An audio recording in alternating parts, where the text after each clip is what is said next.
కిరణాలు news bulletin. Telangana BJP నూతన అధ్యక్షుడి ఎంపికపై నెలకొన్న ఉత్కంఠకు తెరపడనుంది. మంగళవారం ఉదయం కొత్త అధ్యక్షుడి పేరును అధికారికంగా ప్రకటించనున్నట్లు పార్టీ నాయకత్వం స్పష్టం చేసింది. ఈ నేపథ్యంలో అధ్యక్ష ఎన్నికల ప్రక్రియపై వస్తున్న ఆరోపణలను పార్టీ నాయకులు తీవ్రంగా ఖండించారు. ఎన్నికలు పూర్తిగా పారదర్శకంగా జరుగుతున్నాయని, ఎలాంటి వివాదాలకు తావులేదని తేల్చి చెప్పారు. తాను నామినేషన్ వేస్తానంటే అడ్డుకున్నారని ఎమ్మెల్యే రాజాసింగ్ సంచలన ఆరోపణలు చేశారు. ఈ ఆరోపణలపై పలువురు నాయకులు స్పందించారు. అధ్యక్ష ఎన్నిక ప్రక్రియపై ఎమ్మెల్యే పాయల్ శంకర్ మాట్లాడుతూ పార్టీ నిబంధనల ప్రకారమే ఎన్నిక అత్యంత ప్రజాస్వామ్యబద్ధంగా సాగుతుందని తెలిపారు. అర్హత ఉన్న ప్రతి ఒక్కరికి నామినేషన్ వేసే అవకాశం కల్పించామని, 10 మంది సభ్యులు ప్రాతిపదించిన తర్వాతే నామినేషన్ స్వీకరిస్తున్నామని ఆయన వివరించారు. ఈ ప్రక్రియలో ఎలాంటి లోపాలు లేవని, మీడియాలో వస్తున్న ఊహాగానాల్లో వాస్తవం లేదని స్పష్టం చేశారు. 10 మంది సభ్యులతో ప్రతిపాదనలు సిద్ధం చేసుకొని నామినేషన్ వేస్తేనే ఆ యొక్క నామినేషన్ పత్రం ఆమోదం అవుతుంది. కాబట్టి నియమావళికి అనుగుణంగానే ఎన్నిక ప్రక్రియ జరుగుతున్నదని ఈ సందర్భంగా తెలియజేస్తున్నాం.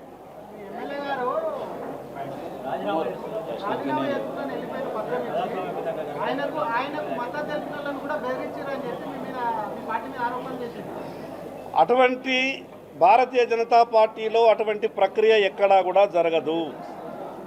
భారతీయ జనతా పార్టీ ఈ దేశంలోనే కాదు, ప్రజాస్వామ్య దేశాలలో భారతీయ జనతా పార్టీ గురించి గొప్పగా ఈరోజు మాట్లాడుతున్నటువంటి సందర్భాలు, అనేక కథనాలు మనం చూస్తున్నాం.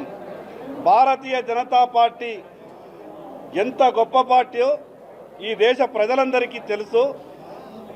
అక్కడ అందరికీ అవకాశం ఉండే నామినేషన్ వేయడానికి ఎవరికి కూడా అవకాశం ఇవ్వద్దు అన్న ఆలోచన భారతీయ జనతా పార్టీకి లేదు.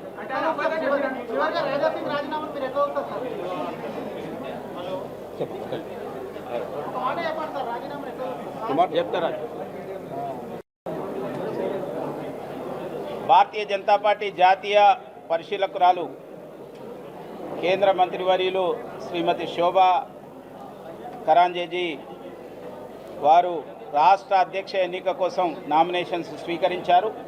మరియు అదేవిధంగా నేషనల్ కౌన్సిల్ మెంబర్స్ యొక్క ఎన్నిక కోసం నామినేషన్స్ స్వీకరించారు. రేపు అధ్యక్ష ఎన్నిక ప్రకటన మరియు నేషనల్ కౌన్సిల్ మెంబర్స్ యొక్క ప్రకటన ఉంటుంది. రేపు 10 గంటలకు వేదా కన్వెన్షన్, మన్నెగూడలోని యొక్క వేదా కన్వెన్షన్లో అక్కడ ప్రకటన ఉంటుంది. అక్కడ మా యొక్క ప్రస్తుత అధ్యక్షులు, అదేవిధంగా గౌరవ పార్లమెంట్ సభ్యులు, గౌరవ శాసనసభ్యులు, గౌరవ శాసన మండలి సభ్యులు, గౌరవ రాష్ట్ర పదాధికారులు, మండలాధ్యక్షులు, అదేవిధంగా రాష్ట్ర కౌన్సిల్ సభ్యులు, నేషనల్ కౌన్సిల్ సభ్యులు అందరూ కూడా అక్కడ హాజరవుతారు. అక్కడి నుంచి మిగతా యొక్క ప్రక్రియ ముందుకు పోతుంది.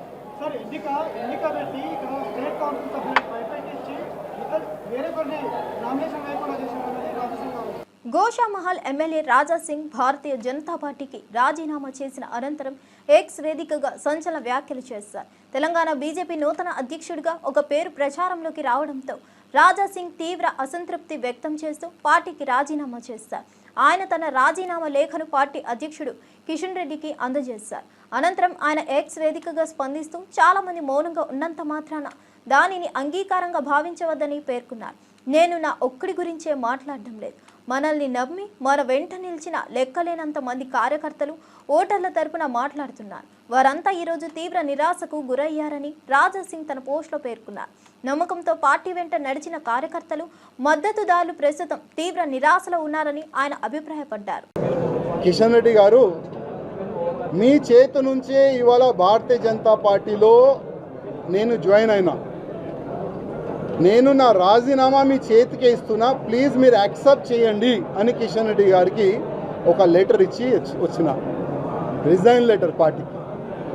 ఆ రిజైన్ లెటర్లో కింద ఒక మ్యాటర్ ఇది కూడా రాసిన, కిషన్ రెడ్డి గారు పార్టీకి నేను రాజీనామా ఇస్తున్నాను, మీరు మీ లెటర్లో స్పీకర్ గారు కూడా పంపించేసేయండి. రాజాసింగ్ ఇప్పుడు పార్టీ సింబల్ నుంచి గెలిచిండు. రాజాసింగ్ ఇప్పుడు బీజేపీ ఎమ్మెల్యే కాదు, ఆయనకి సస్పెండ్ చేయనని స్పీకర్ కూడా ఒక లెటర్ రాసిస్తే నేను దానికి సపోర్ట్ చేస్తాను. ఎందుకంటే పార్టీ సింబల్ తోని గెలిచిన తర్వాత పార్టీకి రిజైన్ ఇచ్చిన తర్వాత పార్టీలో అంటే పార్టీ బీజేపీ ఎమ్మెల్యే ఉండకూడదు కదా అని ఆ విధంగా ఒక లెటర్ మా కిషన్ రెడ్డి గారికి ఇచ్చి వచ్చినాడు. ఆంధ్రప్రదేశ్ ప్రయోజనాల విషయంలో ముఖ్యమంత్రి చంద్రబాబు, వైసీపీ అధినేత జగన్ ఇద్దరు ప్రధానమంత్రి నరేంద్ర మోదీకి దాసోహమయ్యారని ఏపీసీసీ అధ్యక్షురాలు వైఎస్ షర్మిలారెడ్డి తీవ్ర స్థాయిలో విమర్శించారు. రాష్ట్రానికి జరిగిన అన్యాయంపై కేంద్రాన్ని ప్రశ్నించే సత్తా ఉన్న ఏకైక పార్టీ కాంగ్రెస్ మాత్రమేనని ఆమె స్పష్టం చేశారు. పార్టీ బలోపేతం కోసం ఈ జూన్ నెలలోనే 26 జిల్లాల్లో సుమారు 2500 కిలోమీటర్లు పర్యటించానని తెలిపారు. రాష్ట్ర విభజన హామీలను బీజేపీ ప్రభుత్వం తుంగలో తొక్కినా రాష్ట్రానికి చెందిన ఏ ఒక్క నాయకుడు కూడా కేంద్రాన్ని నిలదీసే పరిస్థితిలో లేరని షర్మిల ఆరోపించారు. కేంద్రంలో మోదీ అధికారంలో ఉండడానికి చంద్రబాబే కారణం. అయినా కూడా రాష్ట్ర ప్రయోజనాల కోసం ఆయన కేంద్రంపై కనీస ఒత్తిడి తీసుకురావడం లేదు. మరోవైపు కేంద్రం మెడలు వంచుతామని చెప్పిన జగన్ చివరికి తన మెడనే మోదీ ముందు వంచారని ఆమె ఎద్దేవా చేశారు. జగన్ ఇప్పటికీ మోదీని ఒక్క మాట అనకుండా కేవలం చంద్రబాబును విమర్శిస్తూ దత్తపుత్రుడిలా వ్యవహరిస్తున్నారని దుయ్యబట్టారు. యువని నేపథ్యంలో మోడీ గారు ప్రత్యేక హోదా 10 సంవత్సరాలు ఇస్తామని తిరుపతి సాక్షిగా చెప్పి కూడా దాన్ని విస్మరించారు. అయినా కూడా చంద్రబాబు గారు ఈ రోజుటి వరకు మద్దతు ఇస్తూనే ఉన్నారు. కేంద్రంలో బీజేపీ అధికారంలో ఉంది అంటే దానికి కారణం ఆంధ్ర రాష్ట్ర ప్రజలు వేసిన ఓట్లు. చంద్రబాబు గారు ఆంధ్ర రాష్ట్ర ప్రజలు ఇచ్చిన ఓట్లని, ఎంపీలని, ఈ బలాన్ని తీసుకెళ్ళి మోడీ గారికి ఇస్తే ఈరోజు మోడీ గారి సర్కారు నిలబడింది. 11 సంవత్సరాలుగా మోడీ గారు ఏ ఒక్క హామీ నెరవేర్చలేదు. ఇప్పటికీ కూడా పోలవరం ప్రాజెక్టు తీసుకుంటే 45 మీటర్లు కాదు 41 మీటర్లకే నీటి నిల్వ చేయాలి అన్నట్టుగా ఫైనాన్స్ మినిస్టర్ గారు ఆ ఫిగరు మెన్షన్ చేస్తూ దీనికైతేనే ఇన్ని డబ్బులు ఇస్తామని చెప్తే ఒక్కరంటే ఒక్క పార్లమెంటేరియన్ కూడా వైసీపీ నుంచి కానీ, టీడీపీ నుంచి కానీ, జనసేన నుంచి కానీ, బీజేపీ నుంచి కానీ ఒక్కరంటే ఒక్క పార్లమెంటేరియన్ కూడా లేదు ఇది పోలవరం ప్రాజెక్టు 30 లక్షల ఎకరాలకు నీళ్ళిచ్చే ప్రాజెక్టు, ఈ ప్రాజెక్టు లిఫ్ట్ ఇరిగేషన్ కాకూడదు అంటే 45 మీటర్లో నీటి నిల్వతో కట్టాల్సిన అవసరం ఉంది, 900 మెగావాట్లు విద్యుత్ ఉత్పత్తి చేయాలి అంటే ఇది ఫుల్ కెపాసిటీలో రన్ చేయాల్సిన అవసరం ఉంది, 50 లక్షల మందికి మంచినీరు సౌకర్యం కల్పించాలి అంటే ఈ ప్రాజెక్టు యథావిధిగా చేస్తేనే దీనికి అర్థం ఉంటుంది అని ఒక్కరంటే ఒక్కరు కూడా 41 మీటర్లకు నీటి కేటాయింపులు, నీటి నిల్వను లిమిట్ చేస్తూ బీజేపీ ఈ నిర్ణయం తీసుకుంటే ఒక్కరంటే ఒక్కరు కూడా, ఒక్క పార్లమెంటేరియన్ కూడా బీజేపీ పార్టీకి ఎదురు చెప్పింది లేదు.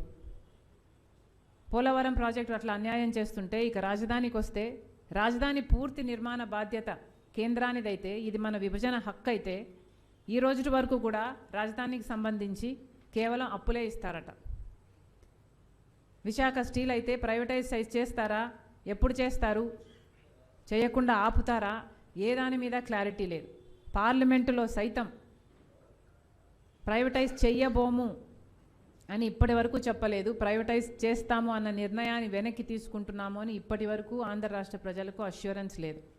అలాగే విభజన హామీలలో ఏ ఒక్కదానికి కూడా, కడపలో స్టీల్ ఫ్యాక్టరీ కూడా నిజానికి సేల్ ఆధ్వర్యంలో గవర్నమెంట్ పరంగా దీన్ని పూర్తి చేయాల్సి ఉంటే ఇప్పటికీ కూడా దాన్ని జిందాల్కో ఇంకోరికో కట్టబెట్టే ప్రయత్నం చేస్తున్నారు. ఇలా ఉత్తరాంధ్ర అయినా లేకపోతే కారిడార్ అయినా లేకపోతే ఉత్తరాంధ్ర కింద రాయలసీమకి ఎకనామిక్ ప్యాకేజ్ అయినా ఒక్కటంటే ఒక్కటి కూడా మనకు ఒక్క హామీ కూడా బీజేపీ పార్టీ ఇంతవరకు నెరవేర్చకపోయినప్పటికీ కూడా బీజేపీ ప్రభుత్వం అధికారంలో ఉంది అంటే దానికి కారణం చంద్రబాబు గారు, పవన్ కళ్యాణ్ గారు బీజేపీకి ఇస్తున్న మద్దతు. వాళ్ళు కూటమి కట్టారు కాబట్టి బీజేపీకి వ్యతిరేకంగా మాట్లాడరు. ఇంకోవైపు జగన్మోహన్ రెడ్డి గారు ప్రతిపక్షంలో ఉన్నారు. ప్రతిపక్షంలో ఉండి రాజశేఖర రెడ్డి గారు ఏ బీజేపీ పార్టీని అయితే వ్యతిరేకించారో అదొక రైటిస్ట్ పార్టీ కాబట్టి మతం పేరుతో చిచ్చు పెట్టి ఆ మంటలో చలి కాచుకోవడం బీజేపీ సిద్ధాంతం కాబట్టి రాజశేఖర రెడ్డి గారి అన్ని వేదికల మీద బీజేపీని వ్యతిరేకిస్తే అదే బీజేపీ పార్టీకి జగన్మోహన్ రెడ్డి గారు గులాంగిరి చేశారు, మోడీకి దత్తపుత్రుడిగా మారారు. మెడలు వంచి ప్రత్యేక హోదా తెస్తామన్న జగన్మోహన్ రెడ్డి గారు పూర్తిగా తమ మెడలను మోడీకి వంచేశారు. ఇప్పటి వరకు కూడా జగన్మోహన్ రెడ్డి గారు మోడీకి దత్తపుత్రుడుగానే వ్యవహరిస్తున్నారు. అధికారం లేనప్పటికీ కూడా ఇప్పటికీ బీజేపీకి వ్యతిరేకంగా జగన్మోహన్ రెడ్డి గారు ఏమీ మాట్లాడటం లేదు. గమనిస్తే మీరు చంద్రబాబుకి వ్యతిరేకంగా, ప్రభుత్వానికి వ్యతిరేకంగా జగన్మోహన్ రెడ్డి గారు మాట్లాడుతున్నారు తప్పితే బీజేపీకి వ్యతిరేకంగా, మోడీకి వ్యతిరేకంగా, లేక మన విభజన హామీలకు అనుకూలంగా ఈ రోజు వరకు కూడా జగన్మోహన్ రెడ్డి గారు చాలా కేర్ఫుల్గా, సెలెక్టివ్గా చంద్రబాబు గారిని టార్గెట్ చేస్తున్నారు తప్పితే బీజేపీకి వ్యతిరేకంగా మాట్లాడే దమ్ము జగన్మోహన్ రెడ్డి గారికి లేదు. ఈ నేపథ్యంలో బీజేపీని వ్యతిరేకించగలిగిన నిజాయితీ ఉన్న ఏకైక పార్టీ కాంగ్రెస్ పార్టీగా మిగిలింది. ఒక కాంగ్రెస్ పార్టీ మాత్రమే మన రాజ్యాంగాన్ని కాపాడుకోవాలని, లేక విభజన హక్కులు సాధించుకోవాలని, ఇలా ఏవైనా ప్రజల పక్షాన పోరాటం చేస్తున్న ఏకైక పార్టీ ఈరోజు మన రాష్ట్రంలో ఒక కాంగ్రెస్ పార్టీ మాత్రమే ఉంది. కాబట్టే ఈరోజు కాంగ్రెస్ పార్టీని బలోపేతం చేసుకునే దిశగా ప్రతి జిల్లాలోనూ ఈ కార్యక్రమం, ఈ పర్యటన చేశాం. ప్రతి జిల్లాలోనూ వాళ్ళకున్న కార్యకర్తలకు, నాయకులకు ఉన్న ఇబ్బందులు, సూచనలు అన్నీ విన్నాం. ముందు కార్యాచరణ ఎలా ఉండబోవాలి అన్నది కూడా డిస్కస్ చేశాం. ఈ సందర్భంగా చెప్పాలనుకున్నది, కాంగ్రెస్ పార్టీ రాబోయే 4 సంవత్సరాలలో చాలా సీరియస్గా పని చేయబోతుంది. ఈ 4 సంవత్సరాలు అమెరికాలోని సిలికాన్ వ్యాలీకి ధీటుగా ఆంధ్రప్రదేశ్ రాజధాని అమరావతిలో క్వాంటమ్ వ్యాలీని ఏర్పాటు చేయడమే తమ ప్రభుత్వ లక్ష్యమని ముఖ్యమంత్రి నారా చంద్రబాబు నాయుడు స్పష్టం చేశారు. దీన్ని 2026 జనవరి 1 నాటికి ప్రారంభించాలని లక్ష్యంగా నిర్దేశించుకున్నట్లు ఆయన వెల్లడించారు. IBM, TCS, L&T వంటి ప్రఖ్యాత సంస్థల భాగస్వామ్యంతో ఈ ప్రతిష్టాత్మక ప్రాజెక్టును రాష్ట్ర ప్రభుత్వం చేపడుతుందని తెలిపారు. విజయవాడలో సోమవారం నిర్వహించిన అమరావతి క్వాంటమ్ వ్యాలీ జాతీయ వర్క్షాప్లో ఆయన ముఖ్య అతిథిగా పాల్గొని ప్రసంగించారు.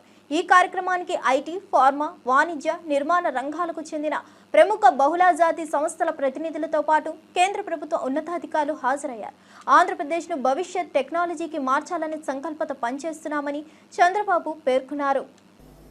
Finally, we thought we had to attempt it. We build one good iconic tower. That is where I called L&T. Even at that time, L&T was a premier organization in construction. I asked them to build high-tech city under PPP model. That was the beginning in India to promote information technology. But by that time, Bangalore and Gurgaon, they are having operations in a big way because of natural growth. Then I promoted ecosystem. Here I am using ecosystem. IT intention alone cannot serve the purpose. I went to America. First of all, I have to study what is IT, what is going to happen in future, all these things. As Chief Minister, first time, went to America. All over the country, I toured all corporate giants. You name anybody, including Microsoft, everybody I met at that time in America, and studied what is the future, and also analyzed and also asked them this showing strength of India. I told only one thing at the time everywhere. Nobody can ignore India. India is very strong in information technology for future. Reason is British people, after giving independence to us, they left English to us. They have taken my Kohinoor diamond also at that time, but they left English to us. Second, Indians are very strong in mathematics. Zero invented by Indian. So that is our strength. This is where I used to promote. Then after 15 days I came back. I started number of engineering colleges. And also I promoted. Pashamylaram పేలుడు ఘటనపై మంత్రి హరీష్ రావు చేసిన వ్యాఖ్యలకు మంత్రి వివేక్ వెంకటస్వామి తీవ్రంగా స్పందించారు. దీనిపై ఆయన ఖండన వ్యక్తం చేస్తూ బాధితుల పట్ల సమర్థవంతంగా వైద్యం అందించేందుకు ప్రభుత్వం కృషి చేస్తుందని స్పష్టం చేశారు. పరిస్థితి విషమంగా ఉన్న 12 మందిని వెంటిలేటర్పై ఉంచినట్లు తెలిపారు. ఈ ప్రమాదంలో 60 నుంచి 70% కాలిన గాయాలు ఉన్నవారికి పూర్తిగా కోలుకోవడానికి మరికొంత సమయం పడుతుందని వివరించారు. మరోవైపు ఈ ఘటనలో గాయపడిన వారికి చికిత్స కొనసాగుతుందని మంత్రి దామోదర్ రాజనరసింహ వెల్లడించారు. బాధితులకు అవసరమైన అన్ని సదుపాయాలు కల్పించేందుకు అధికారులతో సమన్వయం జరుగుతుందని స్పష్టం చేశారు. హాస్పిటల్లో పేషెంట్స్ చూసిన తర్వాత హరీష్ రావు గారు ఏదైతే వ్యాఖ్యలు చేశారు, ఏమని ప్రభుత్వము సరిగా రెస్పాండ్ కాలేదు, కార్పొరేట్ హాస్పిటల్స్ కి పంపించలేదని చెప్పి ఆయన విమర్శలు చేయడం జరిగింది.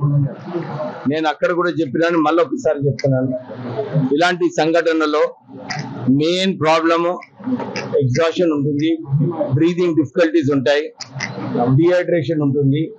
దీనికి ఫస్ట్ ట్రీట్మెంట్ ఆక్సిజన్ ఇచ్చారు. అందు గురించి వీళ్ళందరినీ కూడా దగ్గర హాస్పిటల్లో షిఫ్ట్ చేసి ఆక్సిజన్ ఇచ్చి కొందరికి ఎవరైతే క్రిటికల్ గా ఉన్నారో 12 మంది వాళ్ళందరికీ కూడా వెంటిలేటర్ పైన పెట్టడం జరిగింది.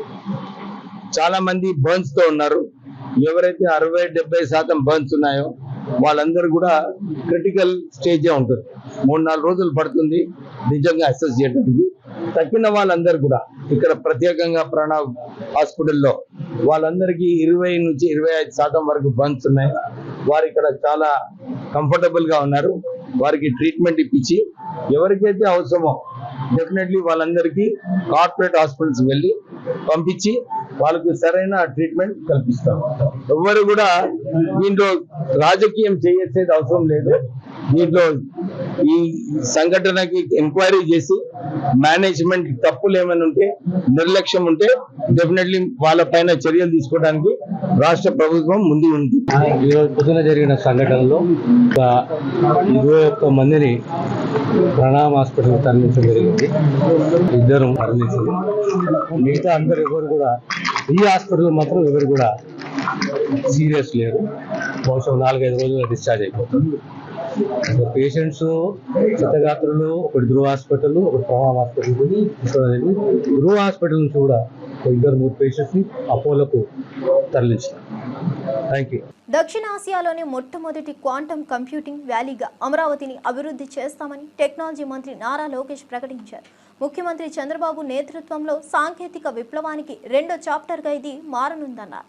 క్వాంటమ్ టెక్నాలజీ ద్వారా విద్య, పరిశోధన, ఉద్యోగ అవకాశాల్లో విప్లవాత్మక మార్పులు తీసుకొస్తామన్నారు. ప్రపంచంలోని అత్యాధునిక కంపెనీలను ఆకర్షించేలా అమరావతిలో అవసరమైన మౌలిక సదుపాయాలు ఏర్పాటు చేస్తామని తెలిపారు. ఈ క్వాంటమ్ వ్యాలీ ద్వారా యువతకు భారీ స్థాయిలో ఉద్యోగ అవకాశాలు లభిస్తాయని విశ్వాసం వ్యక్తం చేశారు. ప్రభుత్వ భాగస్వామ్యంతో ఈ ప్రాజెక్టును వేగంగా ముందుకు తీసుకెళ్లనున్నట్లు తెలిపారు. అమరావతిని సాంకేతిక కేంద్రంగా తీర్చిదిద్దేందుకు ఇది తొలి అడుగుగా మారుతుందన్నారు. Movement to leapfrog, not just to join the global race, but to shape the very direction of this journey. Education, talent, and workforce of the future. A quantum future cannot be built without a quantum-ready workforce. We are proud to announce that APSHE's introduction of India's first integrated curriculum in quantum technologies and AI across all our universities. I request Kamakoti Garu and Satyanarayan Garu to guide us in this journey. We are all here to learn. We are all here to collaborate. Under your guidance, Madhumurthy ji is here. Kuna Sheshidhar ji is also sitting next to you. We would love to really create a robust curriculum where our students can not only excel but actually thrive in their quantum journey. This initiative will ensure that Andhra Pradesh becomes the brain capital of the global quantum ambition. In the next few years, the Amravati Quantum Valley is projected to create over 1 lakh high-skilled jobs, incubate close to 50+ unicorns, nurture next-generation PhDs, fellowships, and internships focused exclusively on quantum science and engineering. We are not just building technology, we are building human capital that can shape the future of technology. Under the visionary leadership of Mr. Naidu, Andhra Pradesh is not just dreaming big, we are building smart and fast. We are developing a dedicated quantum research zone within Amravati Knowledge City, single window clearances for quantum startups, labs and foreign R&D centers, plug and play research infrastructure with L&T, IBM and DRDO as anchor partners, And when vision meets velocity, innovation thrives. Honestly, all of us here are in this workshop to learn about quantum technologies. When the leaders, the industry leaders were presenting, it felt like I was back in college, my good old days in Carnegie Mellon. I think there's a lot to learn. In the last 2 decades, the entire sector has gone through a lot of transformation, but we as Andhra Pradesh would like to lead this from the front. To the scientific community, we stand by you. To innovators and startups, we offer a launchpad here in Andhra Pradesh. To global leaders and investors, please come partner with us to create our journey and power the quantum breakthroughs. Let Amravati become to Quantum Valley what Silicon Valley became to software, a global symbol of innovation, excellence, and aspiration. To be very honest, when the Honorable Chief Minister spoke about this initiative, 99% of the people in the room didn't understand what he was talking. Pashamylaram ఘోర ప్రమాదంపై మంత్రి దామోదర్ రాజనరసింహ స్పందించారు. మృతుల కుటుంబాలకు ప్రభుత్వం అన్ని విధాలుగా అండగా ఉంటుందన్నారు. గాయపడిన వారికి మెరుగైన వైద్యం అందించేందుకు తగిన చర్యలు తీసుకుంటున్నామని వెల్లడించారు. ప్రభుత్వం బాధితులను ఆదుకునేందుకు ఎలాంటి తడబాటు లేకుండా స్పందిస్తుందని తెలిపారు. దయచేసి ఈ విషాద ఘటనను రాజకీయం చేయొద్దని ప్రజలకు, రాజకీయ నాయకులకు మంత్రి విజ్ఞప్తి చేశారు. బాధిత కుటుంబాలకు న్యాయం జరిగేలా చూస్తామని హామీ ఇచ్చారు. సహాయక చర్యలు వేగంగా సాగుతున్నాయని అధికారులు నిరంతరం పర్యవేక్షిస్తున్నారని వెల్లడించారు. ఈ ప్రమాదంపై సమగ్ర దర్యాప్తు చేపట్టి బాధ్యులపై కఠిన చర్యలు తీసుకుంటామని స్పష్టం చేశారు. ప్రస్తుతం అత్యవసరంగా బాధితుల చికిత్సకు ప్రాధాన్యత ఇస్తున్నామని పేర్కొన్నారు. ఈరోజు పొద్దున జరిగిన సంఘటనలో 21 మందిని ప్రణామ్ హాస్పిటల్ తరలించడం జరిగింది. 2 మరణించింది. మిగతా అందరు ఎవరు కూడా ఈ హాస్పిటల్ మాత్రం ఎవరు కూడా సీరియస్ లేరు. బహుశా 4-5 రోజుల్లో డిశ్చార్జ్ అయిపోతారు. పేషెంట్స్ చిత్తగాత్రులు, ఒకటి ధృవ హాస్పిటల్, ఒకటి ప్రణామ్ హాస్పిటల్. ధృవ హాస్పిటల్ నుంచి కూడా 2-3 పేషెంట్స్ ని అపోలోకు తరలించారు. Thank you. బీజేపీ రాష్ట్ర అధ్యక్ష పదవికి ఎవరు నామినేషన్ వేసినా తన సంపూర్ణ మద్దతు ఉంటుందని ఎంపీ ధర్మపురి అరవింద్ స్పష్టం చేశారు. పార్టీ తీసుకునే నిర్ణయానికి తాను పూర్తిగా కట్టుబడి ఉంటానని వెల్లడించారు. వ్యక్తిగత అభిప్రాయాలు పక్కన పెట్టి పార్టీ శ్రేయస్సు కోసం పనిచేయడం తన ధ్యేయమని చెప్పారు. అధ్యక్ష పదవిపై ఎవరి పేర్ల చర్చ జరిగినా తాను పార్టీ నిర్ణయాన్ని గౌరవిస్తానని వ్యాఖ్యానించారు. ఏ నాయకుడినైనా తన పూర్తి మద్దతు ఉంటుందని చెప్పారు. పార్టీ నాయకత్వం ఎవరిని ఎంపిక చేస్తే వారితో కలిసి పనిచేసేందుకు తాను సిద్ధంగా ఉన్నానన్నారు. తెలంగాణలో బలమైన నేతలను ముందుకు తీసుకొచ్చేందుకు పార్టీ కృషి చేస్తుందని పేర్కొన్నారు. రాష్ట్రంలో పార్టీ బలపడాలంటే అంతర్గత ఐక్యత అవసరమని చెప్పారు. సభ్యులంతా కలిసి పనిచేయాలని పిలుపునిచ్చారు. పార్టీ తరఫున అధ్యక్షులుగా ఎవరు నామినేషన్ చేసినా పార్టీ డెసిషన్కి పూర్తిగా కట్టుబడి ఉన్నాము. రానున్న కాలంలో పార్టీని పూర్తిగా బలపరిచే పని చేస్తాము. wholeheartedly extending our support to the party's nominee for the presidential post of BJP Telangana. BJP రాష్ట్ర అధ్యక్ష పదవికి సంబంధించి అధిష్టానం నిర్ణయం సాయంత్రం ప్రకటిస్తుందని కేంద్ర మంత్రి బండి సంజయ్ తెలిపారు. అందరి అభిప్రాయాలను పరిగణలోకి తీసుకొని పార్టీ అధిష్టానం అధ్యక్షుని ఖరారు చేస్తుందన్నారు. ఎవరు అధ్యక్ష పదవిలకు వచ్చినా తాము పూర్తిగా కట్టుబడి ఉంటామని స్పష్టం చేశారు. అధిష్టానం తీసుకునే ఏ నిర్ణయానికైనా తమ మద్దతు ఉంటుందని తెలిపారు. భారతీయ జనతా పార్టీ ప్రపంచంలోనే అత్యధిక సభ్యత్వాలున్న రాజకీయ పార్టీగా గుర్తింపు పొందిందన్నారు. ఇది కేవలం ఒక పార్టీ కాదు, ఒక ఉద్యమమని అన్నారు. తెలంగాణలో పార్టీ మరింత బలపడేలా అందరూ సమిష్టిగా కృషి చేయాలని పిలుపునిచ్చారు. పార్టీ అధికారంలోకి రావాలంటే ప్రతి కార్యకర్త కృషి చేయాలని సూచించారు. తనకు పదవిపై ఎలాంటి ఆసక్తి లేదని, పార్టీ బలోపేతమే తన లక్ష్యమన్నారు. Bharatiya Janata party ప్రజాస్వామ్యబద్ధమైన party. ఒకటే నామినేషన్ వేయాలి, 2 నామినేషన్ చెప్పారు. నామినేషన్ ఓపెన్గా ఉన్నాయి. నామినేషన్ ఎవరైనా వేసుకోవచ్చు. మరి అధిష్టానము అన్ని ఆలోచించి నిర్ణయించుకుంటే వారు దానికి కట్టుబడి ఉండాల్సిన బాధ్యత కమిట్మెంట్తో పనిచేసే ప్రతి భారతీయ జనతా పార్టీ కార్యకర్తకు ఉంటుంది. ఎవరికి ఇచ్చారు? ఎవరు అధ్యక్షులు? ఎవరు ఇంకా కాలే కదా. సాయంత్రం ప్రకటిస్తారు. సాయంత్రం చెప్తారు నామినేషన్స్ తర్వాత. ఎవరు నామినేషన్ ఇస్తారో నామినేషన్స్ తర్వాత అధిష్టానం ఆలోచించి అప్పుడు అభ్యర్థిని ప్రకటిస్తారు. దాని తర్వాత రేపు సమావేశం పెడతారని చెప్పి ఇప్పుడు అన్ని ఫాల్తు మాటలు అంటారు. వాటిని ఎవరు సోషల్ మీడియాలో పెడుతున్నారు, నేను కూడా చూసినాను. అధ్యక్షుని కోసము అధ్యక్షుని బాధ్యత కోసం ఎవరైనా అడగచ్చు. అడగడంలో ఎలాంటి తప్పు లేదు. వాళ్ళకు రావాలని కోరుకోవడంలో కూడా ఎలాంటి తప్పు లేదు. దాన్ని ఎవ్వరు తప్పు పట్టరు. ఎవరి వాళ్ళకి ఆలోచన రావాలని కోరుకోవడం తప్పేం లేదు. కానీ చివరికి ఏమవుతుంది, చివరకు అధిష్టానం నిర్ణయించిన వ్యక్తికి, అధిష్టానం ఆలోచించిన వ్యక్తికి, ఎందుకంటే అధిష్టానం అన్ని ఆలోచిస్తుంది, దేని ద్వారా పార్టీకి లబ్ధి పొందది. అట్లా ఒక అభ్యర్థిని ప్రకటించిన మాత్రాన మిగతా వాళ్ళు డమ్మి, మిగతా వాళ్ళతో ఏం కాదు కాబట్టి ఎవరితో ఏ పని అవుతుంది, ఎవరికి ఏ బాధ్యత తప్ప చెప్పాలనో అధిష్టానం నిర్ణయిస్తుంది. ఈ భారతీయ జనతా పార్టీ ఈ మధ్య కొత్తగా స్టార్ట్ అయింది. నాకు ఈ మధ్య కొత్తగా స్టార్ట్ అయింది. ఈ సోషల్ మీడియాలో ఉల్టా పోస్ట్ పెట్టి చూడు, లేకుంటే వేరే పార్టీలు చేస్తుంటారు అందరూ. చంద్రబాబు నాయుడు గారు లేకుంటే ఇంకో నాయకుడు చెప్తే అధ్యక్షుని పెట్టేటటువంటి పార్టీ భారతీయ జనతా పార్టీ కాదు. భారతీయ జనతా పార్టీ దేశంలో అధికారంలో పార్టీ, అనేక రాష్ట్రాల్లో అధికారంలో పార్టీ, ప్రపంచంలో అత్యధిక సభ్యత్వం ఉన్న పార్టీ భారతీయ జనతా పార్టీ. నమ్మిన సిద్ధాంతం కోసం పనిచేసే cutter కార్యకర్తలటువంటి party Bharatiya Janata party. కాబట్టి అధిష్టానం అన్ని చూస్తున్నది. ఎవరైతే పార్టీకి వ్యతిరేకంగా వ్యవహరిస్తారో, ఎవరైనా ఇప్పుడు పెట్టలే సోషల్ మీడియా ద్వారా కానీ ఇతరత్ర వాళ్ళకున్న మీడియా సాధనాల ద్వారా కానీ పార్టీకి వ్యతిరేకంగా, పార్టీ అధిష్టానం నిర్ణయించిన అభ్యర్థికి వ్యతిరేకంగా ఎక్కడ ఏం చేసినా కూడా పార్టీ చాలా సీరియస్ గా వ్యవహరిస్తుంది. బండి సంజయ్ తెలంగాణలో బీజేపీని అధికారంలోకి తీసుకురావడమే తన ప్రధాన లక్ష్యమని మాజీ ఎమ్మెల్సీ రామచంద్రరావు ప్రకటించారు.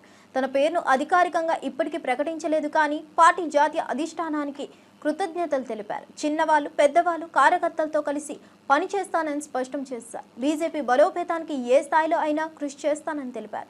రాబోయే స్థానిక సంస్థల నుంచి పార్లమెంటు వరకు జరిగే ప్రతి ఎన్నికలో పార్టీని గెలిపించేందుకు తన శక్తి మేర కృషి చేస్తానన్నారు.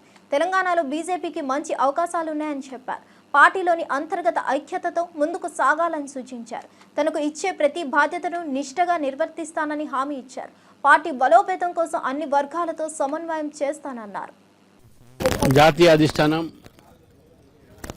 నాకు తెలంగాణ రాష్ట్ర అధ్యక్షుడిగా అవకాశం ఇవ్వడం పట్ల నేను వారికి శీర్ష వహించి ధన్యవాదాలు చెప్తున్నాను. లక్షలాది మంది కార్యకర్తలతో పాటు అనేక మంది ప్రజాప్రతినిధులు, గెలిచిన వాళ్ళు భారతీయ జనతా పార్టీలో తెలంగాణలో ఉన్నారు. వారందరి యొక్క సహకారంతో, వారి యొక్క సమగ్ర నాయకత్వంతో భారతీయ జనతా పార్టీ రాబోయే రోజుల్లో తెలంగాణ ప్రజల ఒక ఆకాంక్ష మేరకై, ఎందుకంటే తెలంగాణ ప్రజలు బీజేపీని కోరుతా ఉన్నారు. ఇటు బీఆర్ఎస్ని చూశారు, కాంగ్రెస్ని చూశారు.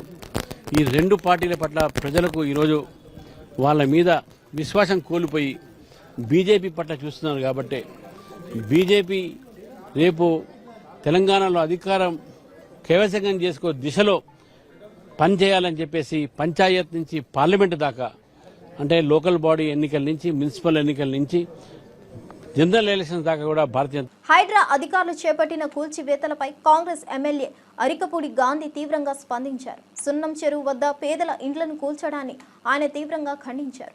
హైడ్రా చర్యలతో నిరుపేదలు రోడ్డున పడే పరిస్థితి వచ్చిందన్న వెంటనే కూల్చివేతలు ఆపాలని అధికారులను కోరుతూ ప్రత్యక్షంగా అక్కడికి వెళ్లి అడ్డుకున్నారు.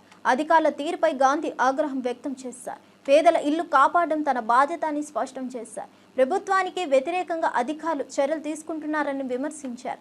ఎలాంటి నోటీసులు లేకుండానే పేదల గృహాలను కూల్చడంపై నిలదీశారు. ప్రజలకు న్యాయం జరిగే వరకు తాను వెనక్కి తగ్గబోమని తెలిపారు. పేదల పక్షాన తానే నిలబడతానని గాంధీ చెప్పడంతో స్థానికులు ఆయనకు మద్దతుగా నినాదాలు చేశారు. రేపు ఈ సిఎడ్ సొసైటీ వాళ్ళందరికీ కూడా కమిషనర్ గారు రేపు సమయం ఇచ్చారు మీటింగ్కి. సమయం ఇచ్చి ఇవాళే పొద్దున్నే వచ్చి కొలగొట్టడం అనేది, బౌండరీ ఫిక్స్ కాకుండా కొలగొట్టడం అనేది తప్పనేది నా భావన. నేను దాన్ని ఖండిస్తున్నా. బౌండరీ ఎక్కడ ఉన్నది, మీరు ఎక్కడ ఫిక్స్ చేసి కాంక్రీట్ వాల్ కట్టారు? గతంలో ముఖ్యమంత్రి గారు కూడా ఇక్కడికి వచ్చి ధర్నా చేశారు, మీ అందరూ కూడా తెలుసు. ముఖ్యమంత్రి గారు ఆనాడు అదే మాట మీద ఉన్నారు, ఈరోజు కూడా అదే మాట మీద ఉన్నారు. కానీ వాస్తవాల్ని తప్పుదోవ పట్టించి మీ అందరూ కూడా చూశారు. ఇప్పుడు ఫెన్సింగ్ ఎక్కడుందో, ఎక్కడ బౌండరీ ఫిక్స్ చేశారో కూడా చూశారు. ఇది తప్పిదమా కాదా అనేది మీ అందరూ కూడా ఆలోచించండి. ఇక్కడ గ్రౌండ్లో ఉన్నటువంటి ఇరిగేషన్ రెవెన్యూ అధికారులు కూడా కళ్ళు తెరిపిస్తా. వీళ్ళందరినీ తీసుకొని హైడ్రా కమిషనర్ గారి దగ్గర మీటింగ్ పెట్టి వాస్తవాలు చెబుతా. వాస్తవాలను సరిచేశారు, మంచి పరిణామం. సరిచేయలేదు, రెవెన్యూ ఇరిగేషన్లో ఉన్నటువంటి పెద్ద అధికారులతో కూడా చర్చించి ముఖ్యమంత్రి గారి దగ్గరికి వెళ్తా. వాస్తవాల్ని బౌండరీ ఫిక్స్ చేసి ఇప్పుడు కూడా మీ చెరువు ఎంత అనేది ఫిక్స్ చేయండి. తిరుమల శ్రీ వెంకటేశ్వర స్వామి దర్శనార్థం సినీ నటుడు ఆర్ మాధవన్, గాయకుడు రాహుల్ సిబ్లిగంజ్ విచ్చేస్తారు. ఉదయం వీఐపీ బ్రేక్ దర్శన సమయంలో స్వామివారి సేవలో పాల్గొన్నారు. ఆలయ ప్రాంగణంలో శాంతంగా స్వామివారి దర్శనం జరిపిన వారు అనంతరం రంగనాయకుల మండపంలో వేద పండితుల నుంచి ఆశీర్వాదాలు పొందారు. వారి సేవాభిమానాన్ని ప్రశంసిస్తూ తీర్థ ప్రసాదాలను అందజేశారు. తిరుమల సందర్శన సందర్భంగా భక్తిపూర్వకంగా స్వామివారిని దర్శించుకున్న మాధవన్, రాహుల్ భక్తుల్లో ఆసక్తిని రేపారు. ఆలయ సిబ్బంది వీఐపీ దర్శన ఏర్పాట్లను సమర్థంగా నిర్వహించారు. భక్తుల రద్దీ మధ్య శాంతిగా దర్శన నిర్వహించగలిగిన అధికారులకు అభినందనలు వెల్లువెత్తుతున్నాయి. పలువురు భక్తులు మాధవన్, రాహుల్ను దర్శించి సెల్ఫీలు తీసుకోవడంతో వినోదంగా మారింది. తిరుమల దర్శనం సందర్భంగా వారు సాధారణంగా వ్యవహరించడం అభినందనీయం.